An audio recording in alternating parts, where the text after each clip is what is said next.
ปีสุดท้ายที่เฮาได้เฮียนด้วยกัน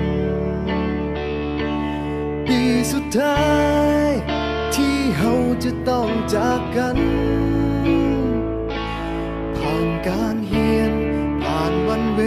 ลาจนทำให้เฮาได้หูจักกันได้เป็นเพื่อนกัน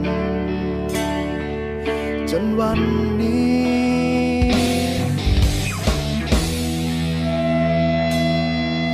มาถึงม.7 ปีนี้ก็เลยห้องเพลงนี้แทนใจก่อนที่เฮาจะจากไปห่างกันให้ทุกคนจดจำในใจฝากเพลงนี้ไว้ให้คิดถึงกันเมื่อต้องถึงวันที่จากไป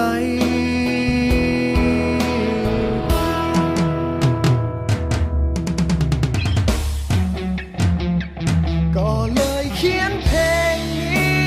ขึ้นมาให้ทุกคนหูไว้ออกมาจากหัวใจของเพื่อนคนนี้ถึงจะอยู่แห่งหนใดยังคิดถึงกันทุกวินาทีจึงขอมอบเพลงนี้แด่เพื่อนทุกคน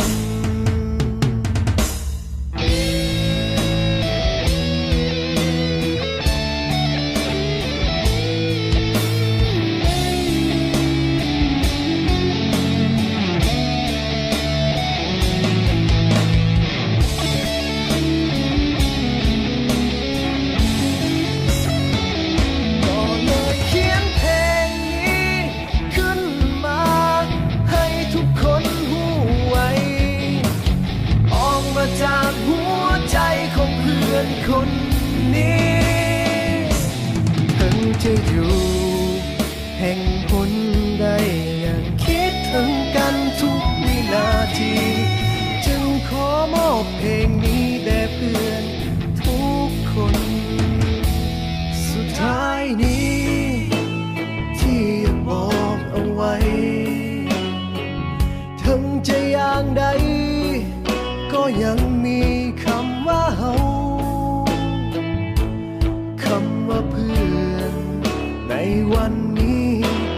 จะบ่มีวันเก่าพวกเฮาม.7 ปีสุดท้ายคำว่าเพื่อนในวันนี้จะบ่มีวันเก่าพวกเฮาม.7 ปีสุดท้ายพวกเฮาม.7 ปีสุดท้าย